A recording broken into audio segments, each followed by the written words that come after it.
الحمد للہ رب العالمین والصلاة والسلام علی سید الانبیاء والمرسلین اما بعد فاعوذ باللہ من الشیطان الرجیم بسم اللہ الرحمن الرحیم یا رب لک الحمد کما ینبغی لجلال وجہک وعظیم سلطانک جزا اللہ عنا سیدنا و مولانا محمد صلی اللہ علیہ وآلہ وسلم ما هو اہلہ رب اشرح لی صدری ویسر لی امری واحلل عقدۃ من لسانی یفقہوا قولی رب زدنی علما۔ السلام علیکم ورحمۃ اللہ وبرکاتہ۔ پارہ نمبر 26 سورۃ قوف، اردو ترجمہ اور تفسیر۔ گزشتہ اسباق میں آیت نمبر 18 تک ہم نے پڑھ لیا۔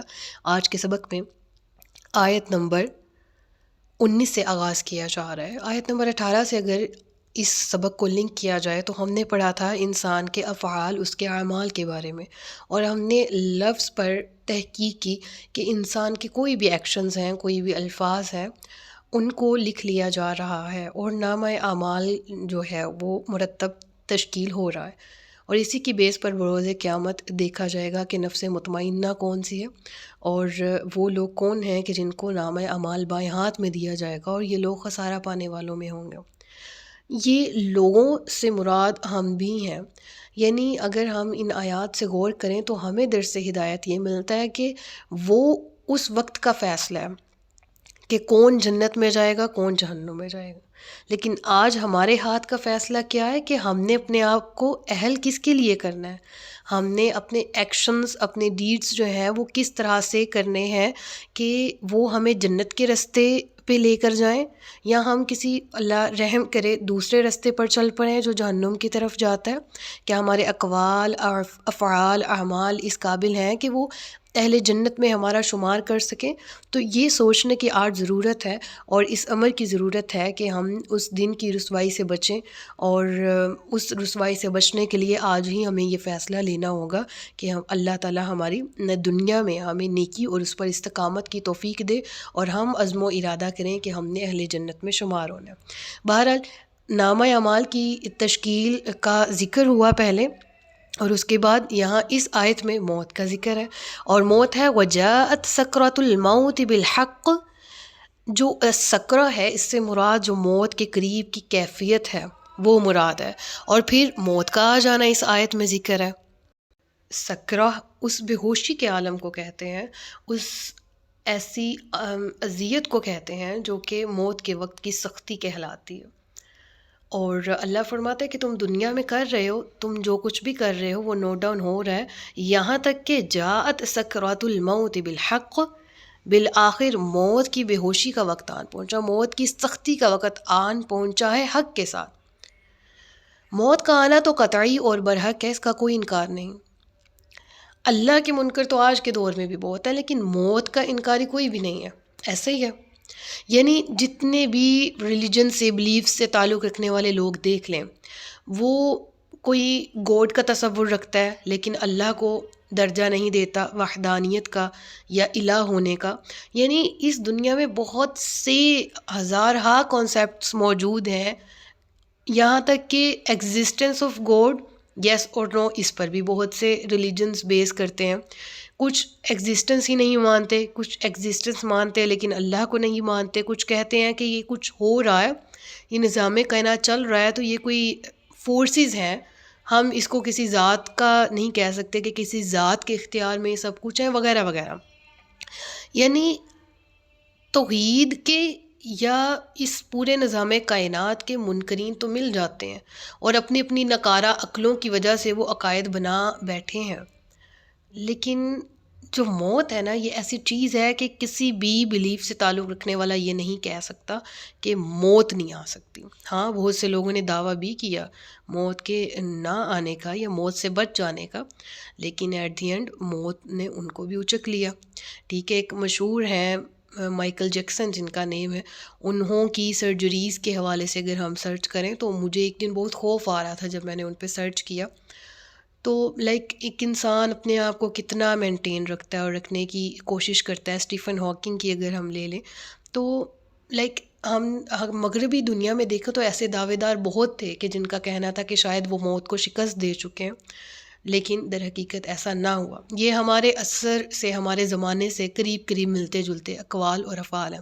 اس سے بہت پہلے چلے جائیں تو ایسے لوگ ملتے تھے جو کہ مصری حکومت کے بادشاہ تھے، جیسے کہ فرعون، نمرود، یہ لوگ ایسے تھے کہ جو کہ یہ نہیں کہ ہم اگر اپنی بات کریں نا، میں اس چیز سے آپ کو سمجھاتی ہوں، ہم موت کے انکاری نہیں ہیں، لیکن ایک انسان ظلم میں اس حد تک آگے چلا جاتا ہے، کیوں؟ وہ موت کو بھلا دیتا ہے، قیامت کو بھلا دیتا ہے، ٹھیک ہے، اپنے نامہ اعمال، اپنے حساب کتاب کی تشکیل کو بھلا دیتا ہے، اس لیے وہ ایسا کرتا ہے، صحیح ہے نا؟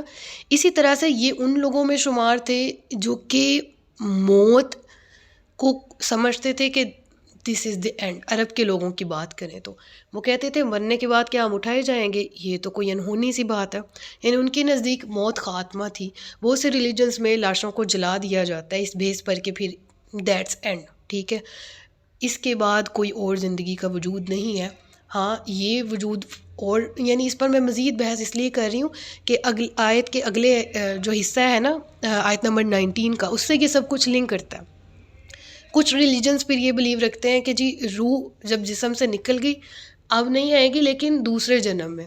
وہ کہتے ہیں کہ اگر ایک شخص چور ہے، اگر ہندوازم کا مطالعہ کریں، میں مختصر سی وضاحت تمام ریلیجنس کی کر رہی ہوں، ایک شخص چور ہے اور وہ مر جاتا ہے، اس کو سزا مل جاتی ہے، تو اگلے جنم میں وہ چوہا بن کے آتا ہے یعنی ایک روح ہے وہ مختلف بدل رہی ہے اپنے اجسام، اور وہ اپنے افعال کی بنا پر ہی مختلف اجسام، اور 7 دفعہ ایک انسان کا جنم ہوتا ہے۔ دیٹ اسٹرینج کہ ایک شخص اگر 7 دفعہ مختلف روپ میں آ رہا ہے تو یہ کیا ممکن نہیں ہے کہ وہ 8ویں دفعہ آ جائیں یا 6 دفعہ آ کے پھر 7ویں دفعہ نہ آئے؟ تو مطلب کچھ ایسی باتیں ہیں جو ایک انسانی عقل جن کا کہے تو وہ ہمیں خود فیصلہ کرنے پہ مجبور کرتی ہیں کہ ان کانسیپٹس کا حقیقت سے کوئی تعلق نہیں ہے۔ بہرحال بات کر لیں تو موت ایسی چیز ہے کہ جس کا کسی بھی صورت میں کسی بھی طرح سے انکار نہیں ہے، بھلا دیا جانا ہمارے ہاں موجود ہے، ٹھیک ہے، اور تکبر میں ایک شخص اس قدر آگے چلا گیا۔ ہم ریلیجن میں دیکھیں تو کانسیپٹس جو ہیں وہ بہت ڈیفرنٹ ہمیں ملتے ہیں اللہ کے بارے میں، اور پیغمبروں کے حوالے سے بہت سے توہمات مشہور ہیں، بہت سے کانسیپٹس مشہور ہیں، ٹھیک ہے۔ تو یہ ساری چیزوں کو اگر ہم ایک جگہ پر جوڑیں نا تو اللہ فرماتا ہے ذَلِكَ مَا كُنْتَ مِنْهُ تَحِيدٌ، یہی ہے وہ چیز کہ جس سے تو بھاگا کرتا تھا۔ یعنی اس بات کا انسانیت کی نفسیات جو ہے نا ان سے بہت گہرا تعلق ہے۔ ہر انسان کی نفسیاتی کمزوری ہے کہ موت کو برحق جانتے ہوئے بھی وہ اس کے تصور کو حد الوسع اپنے ذہن سے دور رکھنے کی کوشش کرتا ہے۔ وقتی طور پر اگر کسی عزیز کی موت ہو جائے، اس کو دفنانا ہو، تو جنازے کے موقع پر اور اس کی میت کے قریب جب وہ موجود ہوتا ہے تو وقتی طور پر اس کو بھی خوف آتا ہے، اپنی موت یاد آتی ہے، قبر کا نقشہ آنکھوں کے سامنے آتا ہے، لیکن انسان اپنے ہاتھوں سے دوسرے انسان کو دفنا کے جب وہاں سے اٹھ کے آتا ہے نا تو وہ ہاں بہت قریب لوگوں کے علاوہ باہر دوسرے اشخاص انسان ہونے کے باوجود ان کے دل پر کوئی گہرا اثر نہیں چھوڑتے۔ کوئی خیالات ذہن میں آتے بھی ہیں تو وہ جھٹک کر اپنے معمولات میں مصروف ہونے کی کوشش کرتا ہے، یہ ہم انسان ہی ہیں، ہم ایسا کرتے ہیں۔ اکثر دیکھا جائے تو اگر ہم ریلیٹ کریں تو 80 to 90% لوگ ایسے ہیں آج کے دور میں جو کہ موت کو بھلانے کی کوشش میں رہتے ہیں، جہاں کہیں یاد آ بھی جائے تو اپنے ذہن کو دوسری طرف منتشر کرتے ہیں، اور اسی چیز کو اللہ یہاں فرما رہا ہے کہ وہ موت تو آنی آنی ہے، تم چاہے جتنا مرضی بھاگ لو۔ وجاءت، اس کے بعد ذکر آتا ہے وَنُفِخَ فِي الصُّورِ ذَلِكَ يَوْمُ الْوَعِيدِ، آیت نمبر 20 دیکھیے گا پہلے، اور سور میں پھونک ماری جائے گی، یہ عذاب کی وعید کا دن ہے۔ وجاءت كُلُّ نَفْسٍ مَّعَهَا سَائِقٌ وَشَهِيدٌ، اور ہر جان یوں حاضر ہوگی کہ اس کے ساتھ ایک ہانکنے والا، ایک گواہ ہوگا۔ لَقَدْ كُنْتَ فِي غَفْلَةٍ مِّنْ هَٰذَا فَكَشَفْنَا عَنْكَ غِطَاءَكَ فَبَصَرُكَ الْيَوْمَ حَدِيدٌ، بے شک تو اس سے غفلت میں تھا تو ہم نے تجھ سے تیرا پردہ اٹھایا، تو آج تیری نگاہ تیز ہے۔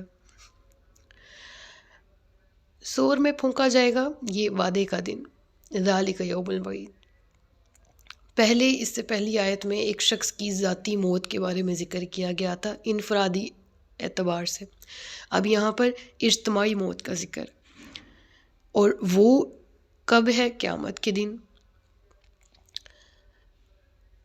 اللہ تعالیٰ فرما رہا ہے کہ جب قیامت کا دن آئے گا، سور میں پھونکا جائے گا، یہ وہی دن ہے جس کا وعدہ تم سے کیا جاتا ہے، اور ہر جان آئے گی اس حالت میں کہ اس کے ساتھ ہوگا ایک دھکیلنے والا گواہ. یعنی دنیا میں ہر انسان کے ساتھ جو دو فرشتے یعنی کرامن کاتبین مامور ہیں، وہی قیامت کے دن اسے لا کر اللہ کی عدالت میں پیش کریں گے. ان میں سے ایک فرشتہ نامہ اعمال اٹھائے ہوئے ہوگا، جبکہ دوسرا اسے عدالت کی طرف دھکیل رہا ہوگا. اور اللہ فرمائے گا کہ اے انسان، تو اس دن سے غفلت میں رہا تھا نا، تو آج ہم نے تجھ سے تیرا پردہ ہٹا دیا، تو آج تمہاری نگاہ کتنی تیز ہو گئی. دنیا میں رہتے ہوئے بہت سے حقائق تمہارے لیے پردہ غیب میں تھے، آج اس سے مطالبہ تھا کہ ان حقائق پر بغیر دیکھے ایمان لاؤ، لیکن شاید تم اس کے انکاری تھے. تو آج دیکھو، یہ پردہ تم سے ہٹا دیا گیا ہے، اب تمہاری نظر ہر چیز کو دیکھ سکتی ہے، حتیٰ کہ آج تم اپنے ساتھ آنے والے فرشتوں کو بھی دیکھ رہے. وَقَالَ قَرِينُهُ هَٰذَا مَا لَدَيَّ عَتِيدٌ، اور اس کا ساتھی کہے گا پروردگار، یہ جو میری تحویل میں تھا حاضر ہے، یہ جو میرے پاس تھا حاضر ہے. اب یہاں پر علماء کی دو رائے ہے، ٹھیک ہے. کچھ کا خیال ہے کہ یہاں پر مراد جنات ہیں، جو کہ آیت کے بالکل اگلے حصے کے ساتھ ریلیٹ کرتا ہے. جنات مطلب شیاطین جنات، جنہوں نے دنیا میں وسوسہ اور شر انگیزی میں ہر وقت اس شخص کے پیچھے پیچھے ساتھ ساتھ لگے رہے. جس طرح انسان پیدا ہوتا ہے اس کے ساتھ قوت خیر اور شر دونوں ہوتی ہیں، ٹھیک ہے. فرشتوں کے حوالے سے اگر ہم سورۃ حامیم سجدہ کی آیت نمبر 30 اور 31 اگر ہم پڑھیں تو اس میں ہمیں پتہ لگتا ہے کہ فرشتے کہتے ہیں نحن اولیاؤکم فی الحیات الدنیا و فی الآخرہ، ہم تمہارے ولی ہیں، تمہارے دوست ہیں دنیاوی زندگی میں بھی اور آخرت میں بھی. تو فرشتے بھی انسان کے ساتھ موجود ہوتے ہیں، ٹھیک ہے، جو اس کو خیر کی طرف متوجہ کرتے ہیں. اور شیطانی قوتیں بھی انسان کے ساتھ موجود ہوتی ہیں. اور یہی میں نے جس طرح گزشتہ سبق میں کہا کہ اصل زندگی کا امتحان یہی ہے کہ ہم نے کس کو جو ہے وہ کس قوت کو مات دینی ہے اور کس کی بات ماننی ہے. اور بروز قیامت انسان اسی کے ساتھ ہوگا جس کو اس نے دنیا میں پسند کیا اور فالو کیا. تو اب یہاں اگر دیکھا جائے تو جنات ہی، کیونکہ آگے دیکھیے گا القیا فی جہنم کل کفار عنید، اللہ تبارک و تعالیٰ فرمائے گا جھونک دو جہنم میں ہر ناشکرے سرکش کو، ٹھیک ہے. اور بعض علماء کہتے ہیں القیا جو ہے نا وہ یہ تثنیہ کا صیغہ ہے نا، تو یہاں دو مراد ہیں. تو اس طرح سے اس کا معنی یہ ہوگا کہ پچھلی جو آیت کا ابتدا ہے اس میں جنات شیاطین ہی مراد ہیں، کہ جو اس انسان جس کو بہکاتے تھے اس کے ساتھ حاضر کیے جائیں گے. اور پھر حکم ہوگا کہ اس انسان اور اس کے ساتھی شیطان دونوں کو جہنم میں ڈال دیا جائے. مناع للخیر معتد مریب، جو خیر سے روکنے والا، حد سے بڑھنے والا اور شکوک و شبہات میں مبتلا رہنے والا ہے. الذی جعل مع اللہ الہا آخر فالقیاہ فی العذاب الشدید، کہ جس نے اللہ کے سوا کوئی دوسرا الہ بھی بنا لیا تھا تو جھونک دو اس کو بڑے سخت عذاب میں. قال قرینہ ربنا ما اطغیتہ ولکن کان فی ضلال بعید، اس کا ساتھی کہے گا پروردگار میں نے اس کو سرکش نہیں بنایا بلکہ یہ خود ہی بہت دور کی گمراہی میں پڑا ہوا تھا. یہ قرین کس کو کہا گیا ہے بھلا؟ شیطان کو، یعنی اس کا ساتھی، جو شیطان اس کے ساتھ تھا، جس کے کہنے پہ یہ اعمال اور افعال کرتا تھا، وہ شیطان کہے گا اللہ تعالیٰ سے میں نے تو اس کو سرکش نہیں بنایا، یہ تو خود گمراہ تھا، یہ تو خود گمراہی میں پڑا ہوا تھا. یعنی شیطان بھی اس وقت اس چکر میں ہوگا نا کہ جس طرح میں اس کو سزا دلواؤں اور خود سائڈ پہ ہو جاؤں نا، مجرم کو سزا دلوانے آیا ہوں اور میں کسی طرح یہاں سے میری کوئی بچت ہو سکتی ہے، اور پھر جب حکم ہوگا دونوں کو جہنم میں ڈال دو، پھر وہ آگے سے پکارے گا قال قرینہ، اس کا ساتھی کہے گا ربنا ما طغیتہ، میں نے اس کو نہیں سرکش بنایا ولکن کان فی ضلال مبین، یہ تو خود دور کی گمراہی میں تھا. قال لا تختصموا لدی وقد قدمت الیکم بالوعید، اللہ فرمائے گا اب میرے سامنے جھگڑا مت کرو جبکہ میں پہلے ہی تمہاری طرف وعید بھیج چکا. اور یہ وعید بالکل کلیئر ہے، اس کا ذکر ہم پڑھ چکے ہیں کہ قرآن باعث ہدایت بنا جنات اور انسانوں دونوں کے لیے، اور قرآن جو اس کے نزول کی وجوہات ہیں، اللہ تعالیٰ نے فرمایا نا کہ فَبِأَيِّ آلَاءِ رَبِّكُمَا تُكَذِّبَانِ، تو وہاں بھی مخاطب پوری سورہ رحمان میں کس سے ہے؟ انسانوں سے اور جنات سے۔ اور پھر ہم پڑھتے آ رہے ہیں، سورۃ الاحقاف میں بھی ہم نے پڑھا کہ جنات کے گروہ تھے جو گزر رہے تھے، انہوں نے قرآن سنا، ایمان لائے، یعنی ہدایت کا پیغام تو سب کے لیے تھا، لیکن پھر اس دن سرکش جنات اور انسانوں کو جو سرکشی پہ مبتلا تھے اور اللہ کی نافرمانی کرتے رہے، ان کو جہنم میں ڈالا جائے گا۔ اور اللہ تعالیٰ پھر فرمائے گا نا لا تختصموا، آج نہ جھگڑو، تحقیق تمہارے پاس حجت تو آ چکی تھی، ما یبدل القول لدی وما انا بظلام للعبید، میرے حضور میں بات تبدیل نہیں کی جا سکتی۔ اور اللہ فرماتا ہے وما انا بظلام للعبید، میں تو بندوں پر ظلم کرنے والا نہیں ہوں، آج جو ہو رہا ہے وہ تمہاری اپنی وجہ سے ہو رہا ہے، آج جو تمہارا انجام ہوا اس کے لائق تم خود تھے۔ یعنی اللہ کے قانون کے تمام تقاضے اس وقت پورے کیے جائیں گے۔ اللہ فرماتا ہے جو ہو رہا ہے میں ظلم کرنے والا نہیں ہوں، میری طرف سے ظلم نہیں ہے، تم خود اس لائق تھے کہ تمہارے ساتھ کیا جائے۔ یوم نقول لجہنم هل امتلأت وتقول هل من مزید، جس دن ہم پوچھیں گے جہنم سے کہ کیا تو بھر گئی، اور وہ کہے گی کیا کچھ اور بھی ہے۔ اللہ اکبر کبیرہ، جہنم سے پوچھا جائے گا یوم نقول لجہنم هل امتلأت، کیا تو بھر گئی، وتقول هل من مزید، وہ کہے گی کیا کچھ اور بھی ہے۔ علماء فرماتے کہ یہاں وہ یہ سوال کرے کہ میرے اندر گنجائش ہے ابھی مزید جنوں اور انسانوں کو میرے اندر ڈالا جائے تاکہ میں بھروں۔ وَلَقَدْ ذَرَأْنَا جَهَنَّمَ، اللہ اکبر کبیرہ، اللہم لا تجعلنا منہم۔ اللہ تبارک و تعالی ہم سب کو اہل جنت میں شامل فرمائے، آمین ثم آمین۔ اللہ ہمارا خاتمہ ایمان بالخیر فرمائے۔ اب یہاں پر اہل جنت کا ذکر ہے، وَأُزْلِفَتِ الْجَنَّةُ لِلْمُتَّقِينَ غَيْرَ بَعِيدٍ، اور جنت قریب لائی جائے گی اہل تقویٰ کے لیے، کچھ بھی دور نہیں ہوگی۔ هَذَا مَا تُوعَدُونَ، ان سے کہا جائے گا یہ وہ ہے کہ جس کا تم سے وعدہ کیا جاتا تھا۔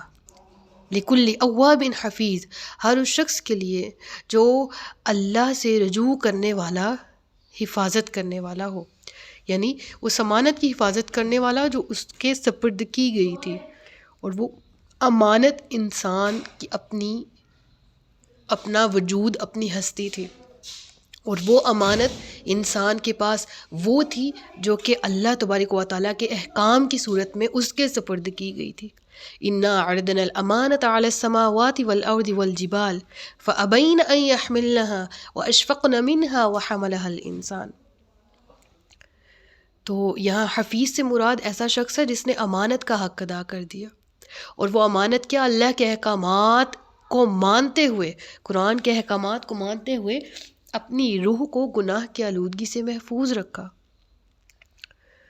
اور سورہ شعراء میں ایسی محفوظ اور پاکیزہ روح کو قلب سلیم کا نام دیا گیا ہے۔ یوم لا ينفع مال ولا بنون الا من اتى اللہ بقلب سلیم، آیت نمبر 89 ہے کہ اس دن، قیامت کے دن، نہ مال کام آئے گا نہ بیٹے، ہاں وہ قلب سلیم والا شخص، اس کا قلب سلیم کام آئے گا، یعنی سوائے اس شخص کے جو اللہ کے پاس سلامت دل لے کر حاضر ہو۔ اور وہ سلامت دل کیا ہے؟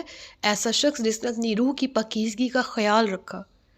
من خشی الرحمن بالغیب، جو ڈرتا رہا رحمان سے غیب میں ہونے کے باوجود، یعنی اللہ کو نہیں دیکھا تھا لیکن اللہ سے ڈرتا تھا، اس کے سامنے حاضری سے ڈرتا تھا۔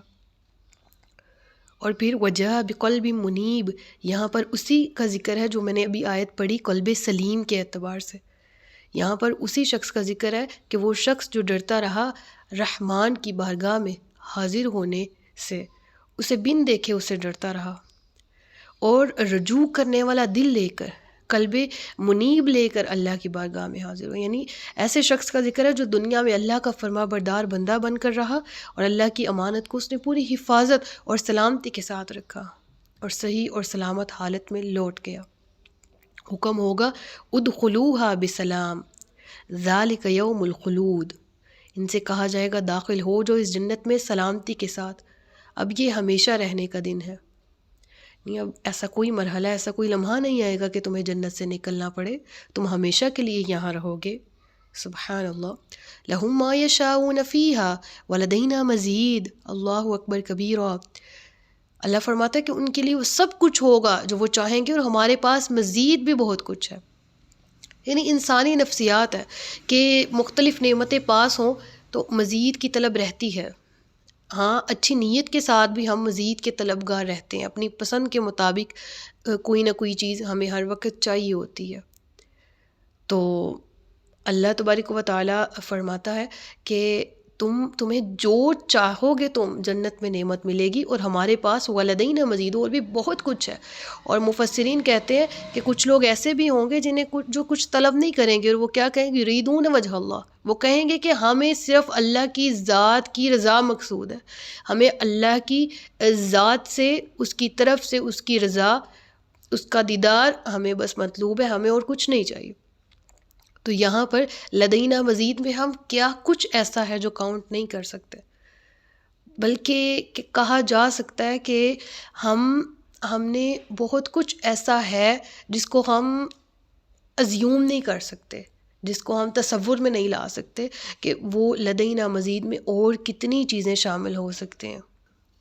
تو آیت نمبر 29 تک ہمارا ایک رکوع مکمل ہوتا ہے، اور اس کے بعد آیت نمبر 29 سے آن ورڈ آیت نمبر 35 تک ہم نے ان اسباق کو کلیئر کیا جو پچھلے ہی رکوع سے ریلیٹ کرتے ہوئے آ رہے تھے.